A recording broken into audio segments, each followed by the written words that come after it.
Assalamu alaikum wa rahmatullahi wa barakatuh. Dear brothers and sisters, this is Muhammad Break again from Arabic for non-Arabs.com, and with the third long vowel, which is ya.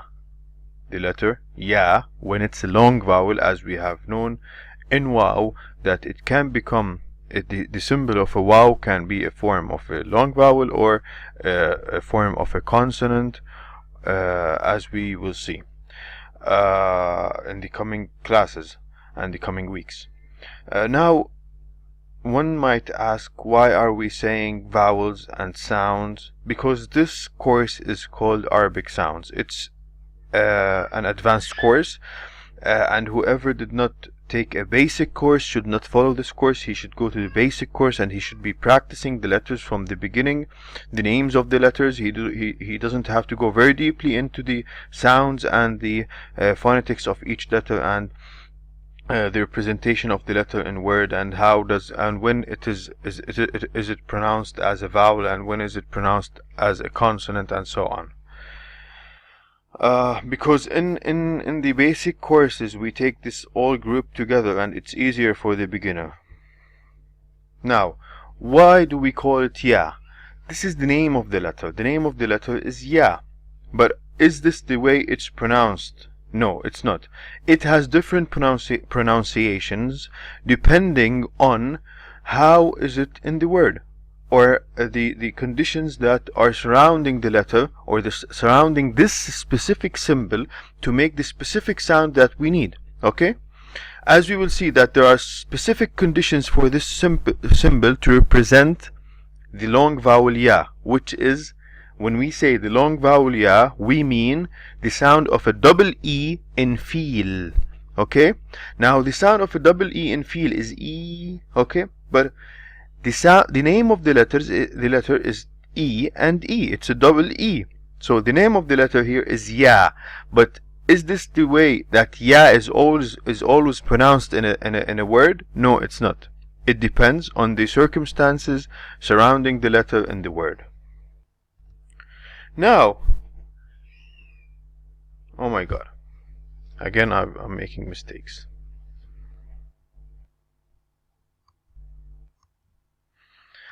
Okay, I'm sorry. I won't go back and remove this, but I'll remove it from here. Let's say that this is wrong, so that I don't waste much of the time, because I need to use and utilize the time so this is ya. Okay, that is the letter ya. Ya in writing. Okay, it has specific conditions to represent a long vowel. In writing, to represent a long vowel, it does not come at the beginning of the word. It never. This symbol here does not come at the beginning of the word. And by the way, this shape does not come at the beginning of the word, always. But the symbol, which is a line with two dots beneath, does not come at the beginning of the word representing a long vowel. It comes at the beginning of the word representing the sound of a Y, like yell or yarmi. Yell is an English word. I'm saying that it represents the sound of a Y in English when it comes at the beginning of the word. But to represent a long vowel, it does not come at the beginning of the word. Therefore, it should be always after a consonant.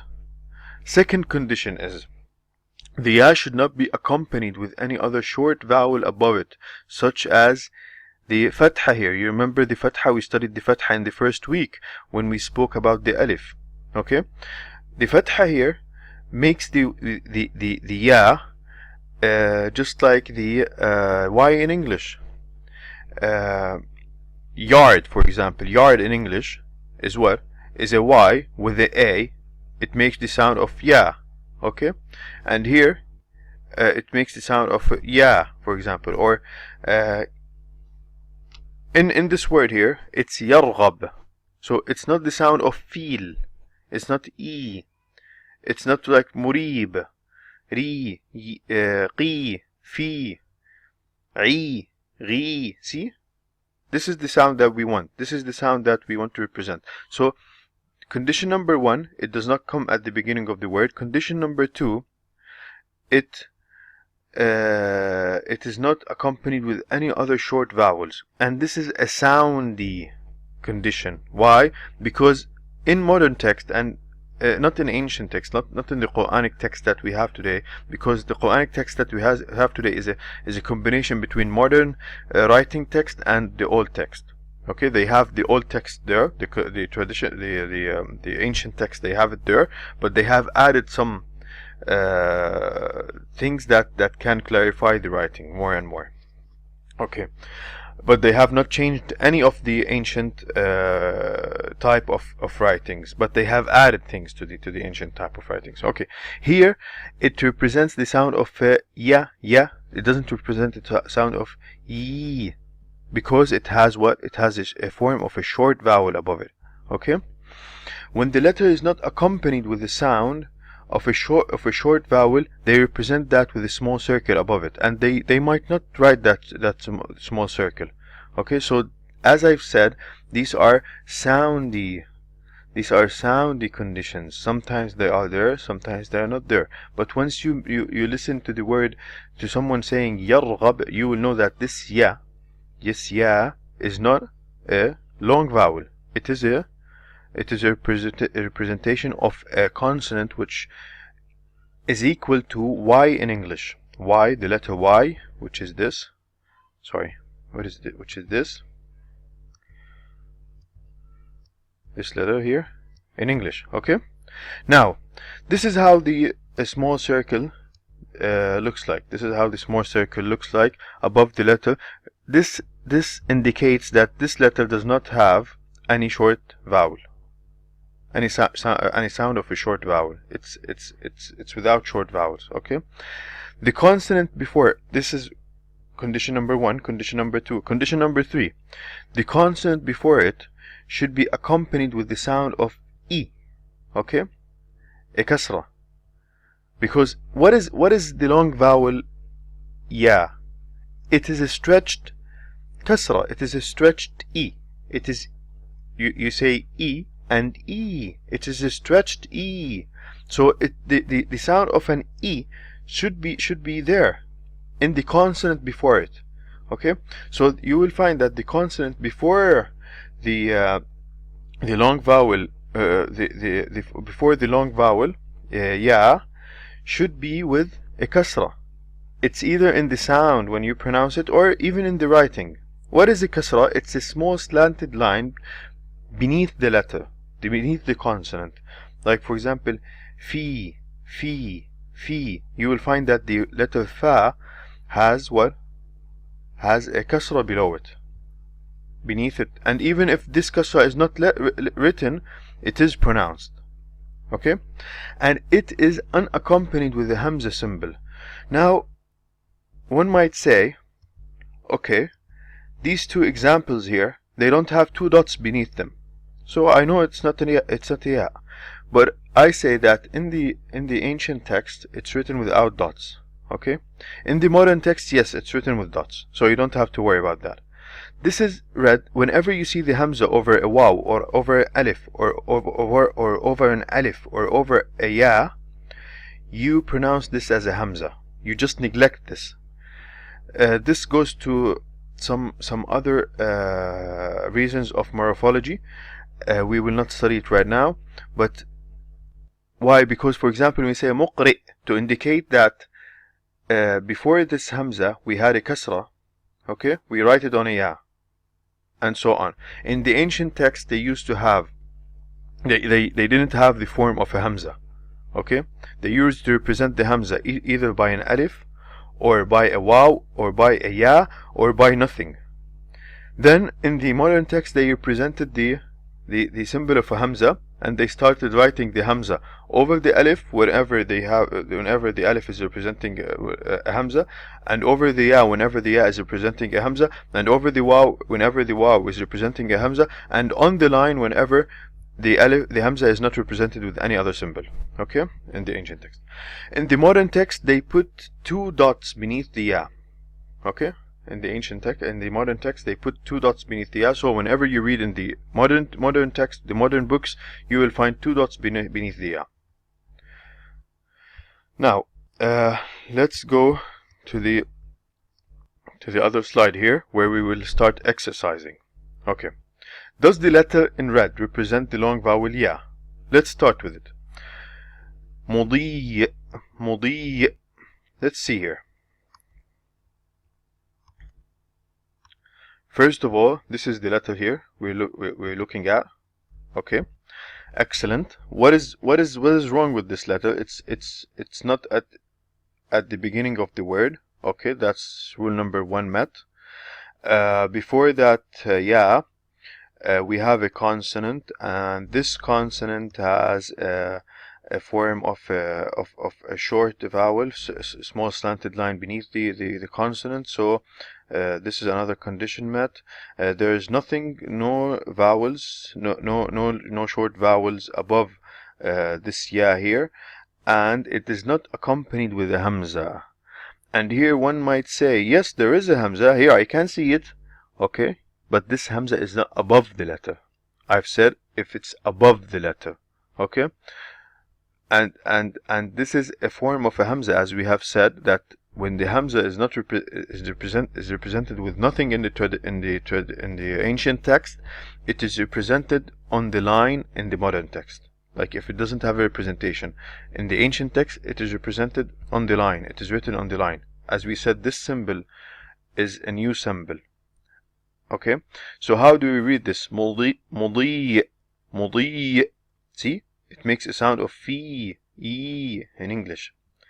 Now, this word here, this ya here, does it represent a long vowel ya? Okay, let's see. It's at the middle of the word. There's a consonant before it. When we pronounce this consonant, what do we say? We say muri, murih. So yes, it is accompanied with the kasra, and it does not have a form of a hamza or short vowels above it, as we can see here. So it is murih, murih. Okay. Ri'ya, ri'ya. Here we see this small thing here that looks like a ya, but it has a hamza above it. So it is not a hamza. It's over. We don't have to see other conditions here. It is at the middle of the word. There's a consonant before it, and the consonant before it is but the consonant before it does not have the sound of e, and added to that, we see here a short vowel of a fatha, which represents the sound of ya, which is the sound of y in English. So none of these are what? Are a long vowel ya. Here, is this a long vowel ya? No, because it's at the beginning of the word. There's no consonant before it. There's a fatha above it, and so on.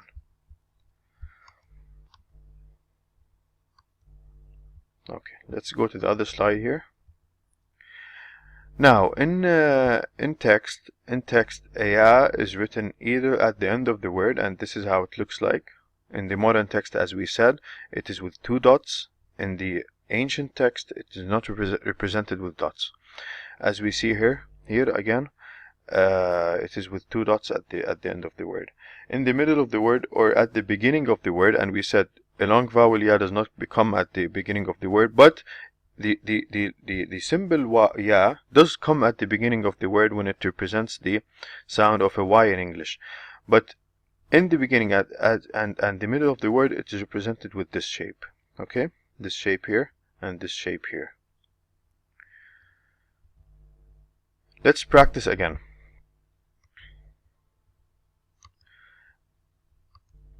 Let me just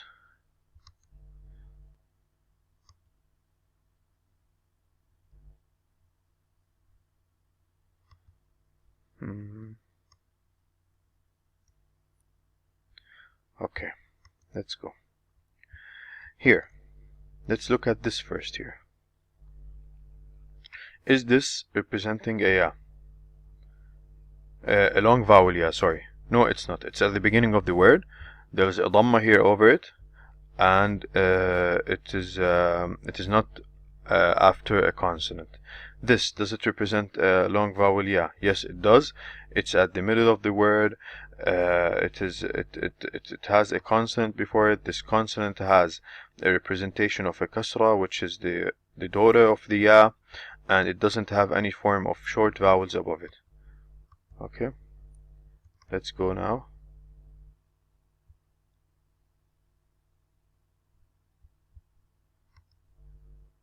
Okay, here we are again. This here, does it represent a ya? No.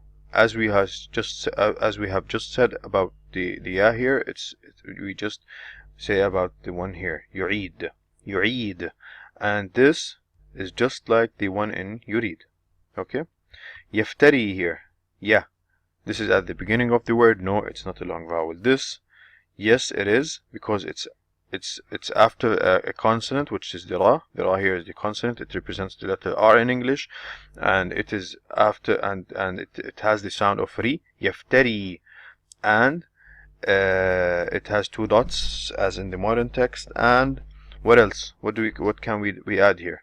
And it does not have anything above it, any form of short vowel or a hamza above it. Muqri here. Muqri. See, when I just read it, you have noticed that it does not have the sound of feel in English. So doesn't it have the sound of feel in English? Because it has the hamza over the ya here, and the ya does not have two dots here, because this ya here represents a hamza. Muqri. Although this has a kasra here, ri, muqri, and it does not have, in written text, let's say, it does not have any form of short vowels, or it does not have, but it does have a hamza. This is why it is not a long vowel. Okay, here, bari, see, here, yes, it is a long vowel, yeah, because it does not have any form of short vowels over it. It does have a consonant before it. This consonant is accompanied with a kasra, which is the daughter of the ya. It is pronounced as ri, and it does not have any hamza over it. Yeah, the hamza is on the line. It's bari. See the difference between the hamza here and the hamza here? See, the hamza here is over the ya. The hamza here is on the line.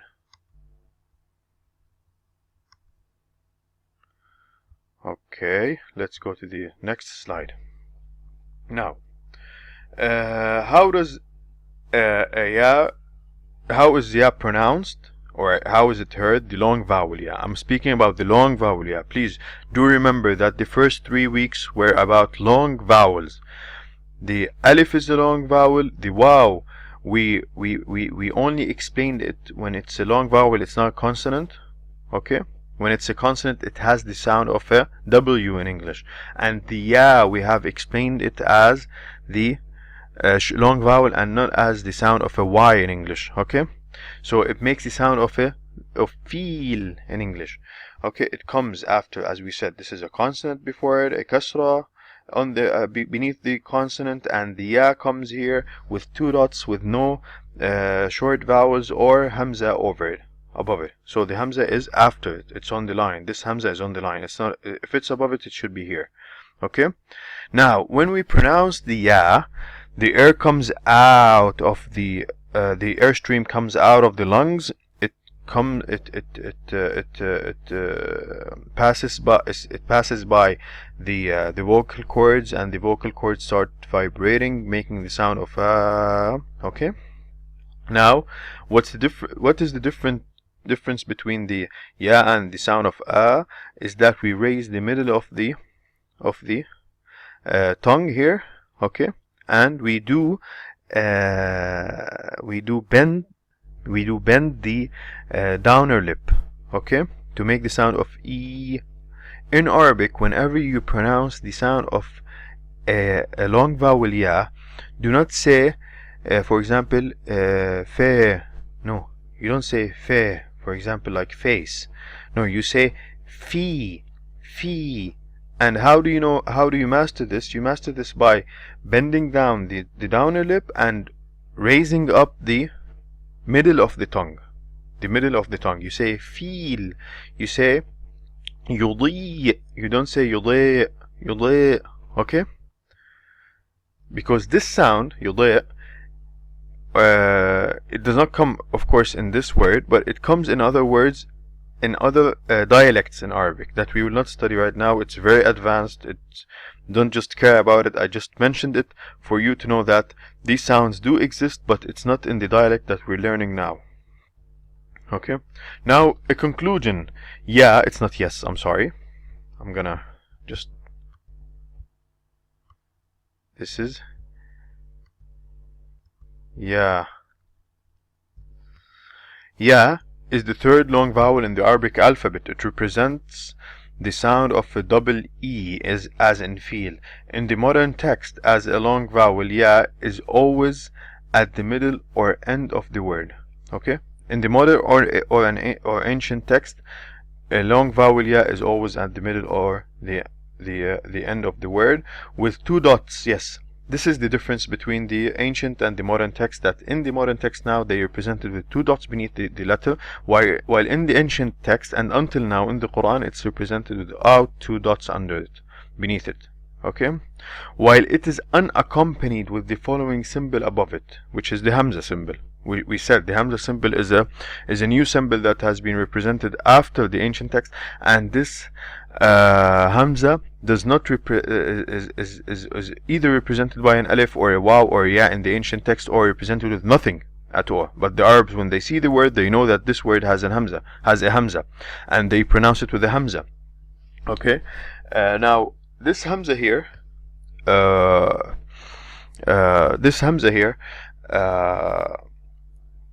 whenever it's above the letter ya, this means that this letter is a Hamza and it's not a ya. It's pronounced as a Hamza. For example,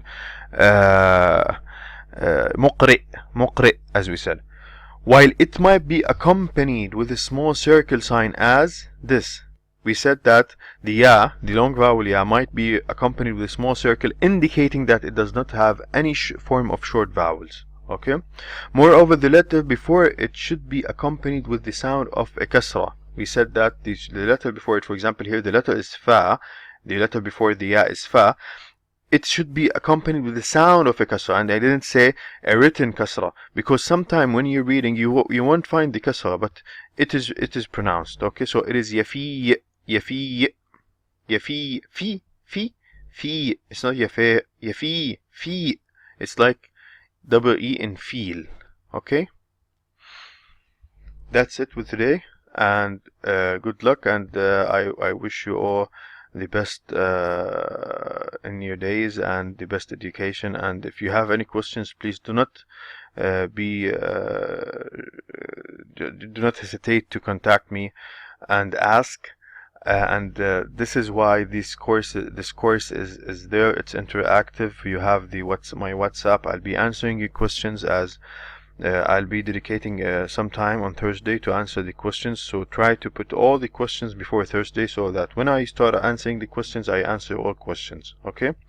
If you do feel that you still need some practicing, we can practice together. You can also go to the basic course and re-attend it, because I know some of those who have learned the Arabic letters, they don't pronounce it very well, and they have not learned it very well. I would like to also discuss something before I finish here, that in some books they call the Hamza alif. Okay, and this is one of the sometimes they do call the Hamza alif because it has been represented with an alif at the beginning of the word. Whenever the Hamza is at the beginning of the word, for example, a'malu or aqra'u, okay, it has been represented in the tradition, in the ancient text, with an alif. Okay, with a straight line. This is why they said, since the Hamza is represented with an alif at the beginning of the word in the ancient text, we will call the Hamza an alif. Okay, and the word actually alif starts with the Hamza. Okay, and if you read about the history of the letters and how it has been named, you will know that there is a very good relationship between the beginning of the word and the letter, and the name of the letter, and the letter that begins with that word. Sorry, between the name of the letter and the first letter of that name. Okay, you don't have to fully understand this because you need to read about the history of letters and how it has been named and the development over time of letters.